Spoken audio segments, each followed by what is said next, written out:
Hello student, पिछले class में हमने प्राकृत संख्या और पूर्ण संख्या से संबंधित विभिन्न टर्म देखे थे।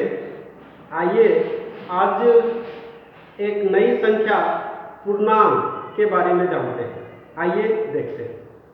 देखिए स्टूडेंट, ये सभी संख्याएं प्राकृत संख्या कहलाती हैं और इनमें यदि जीरो को शामिल कर लेते हैं तो ये पूरी संख्या पूर्ण संख्या कहलाती है।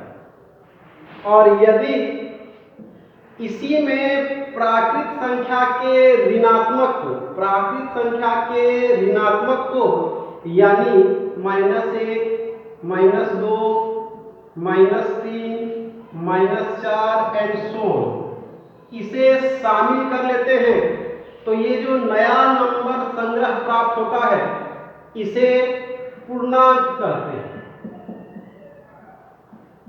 फिर से एक बार, पूर्णांक यानी इंटीजर्स प्राकृत संख्या के संग्रह में जीरो और प्राकृत संख्या के ऋणात्मक को सम्मिलित करने पर पूर्णांक प्राप्त होता है और इसे I या Z से सूचित करते हैं। पूर्णांक को किससे सूचित करते हैं? I या Z से। जैसे Z बराबर dot dot dot -4, -3, -2, -1, 0, 1, 2, 3, 4 and so ये सभी संख्याएं पूर्णांक कहलाती हैं।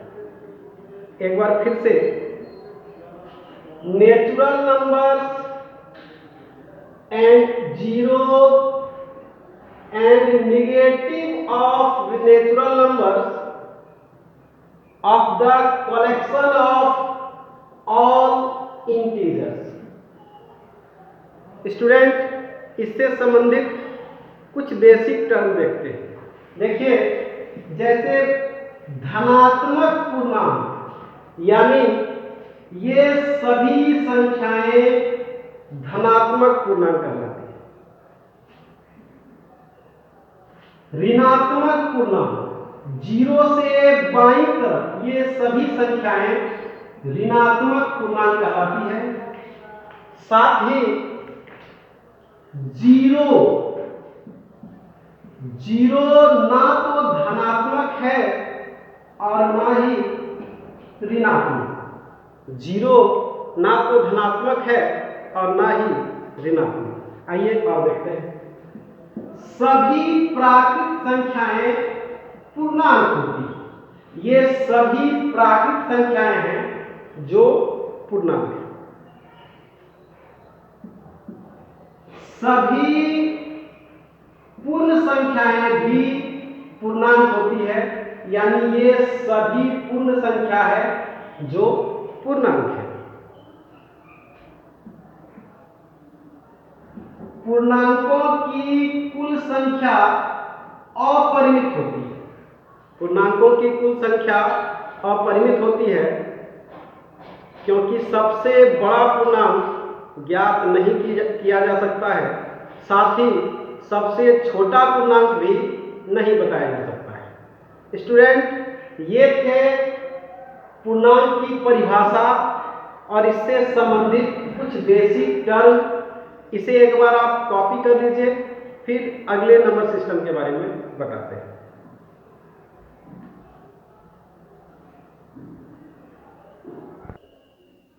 स्टूडेंट, पूर्णांक के बाद अगली संख्या देखिए, अभाज्य संख्याएं यानी प्राइम नंबर। अब प्राइम नंबर किसे कहते हैं? आइए देखते हैं। एक से बड़ी वे प्राकृत संख्याएं जो एक और स्वयं के अतिरिक्त किसी अन्य प्राकृत संख्या से पूर्णतः विभाजित ना हो, अभाज्य संख्याएं कहते हैं। जैसे 2, 3, 5, 7, 11, 13, 17, 19, 23 एंड सो ऑन, ये सभी अभाज्य संख्याएं कहते हैं। स्टूडेंट, अभाज्य संख्या को ऋण संख्या भी कहते हैं। आइए इससे संबंधित कुछ बेसिक टर्म देखते हैं। जैसे सबसे छोटी अभाज्य संख्याएं, सबसे छोटी अभाज्य संख्या, देखिए ये सब अभाज्य संख्याएं हैं, इनमें सबसे छोटी 2 है, अतः सबसे छोटी अभाज्य संख्या 2। और देखते हैं प्रथम 5 अभाज्य संख्याएं, यानी शुरू से लेकर के 5, 1, 2, 3, 4, 5, ये सभी प्रथम 5 अभाज्य संख्याएं हैं, यानी 2, 3, 5, 7, 11। अगला देखिए एकमात्र समअभाज्य संख्या। स्टूडेंट देखिए ये सभी अभाज्य संख्याएं हैं, इनमें एकमात्र समअभाज्य संख्या 2 है, अतः एकमात्र समअभाज्य संख्या 2। अगला है निम्न में कौन अभाज्य संख्या है। इसमें A, B, C, D 4 option दिया गया है। देखिए पहला है 15, 15 1 से विभाजित हो जाएगा, 15 से भी विभाजित हो जाएगा। इसके अतिरिक्त 3 और 5 से भी विभाजित हो जाएगा, अतः ये अभाज्य संख्या नहीं है।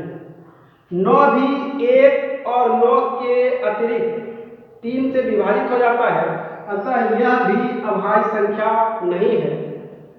14 1 और 14 के अतिरिक्त 7 से भी विभाजित हो जाता है, अतः यह भी अभाज्य संख्या नहीं है। 11 1 और सिर्फ 11 से पूर्णतः विभाजित होता है, अतः 11 एक अभाज्य संख्या है। स्टूडेंट ये पूर्णांक और अभाज्य संख्या के बारे में आप लोगों ने देखा, और अगली संख्या अगले वीडियो में बताएंगे। तब तक आप लोगों को कमेंट में 2 क्वेश्चन का जवाब देना है। पहला क्वेश्चन है सबसे छोटी अभाज्य संख्या क्या है, और दूसरा क्वेश्चन है कि 0 का विस्तार किसने किया। एक बार इसे आप लोग कॉपी कर लीजिए। बहुत बहुत धन्यवाद।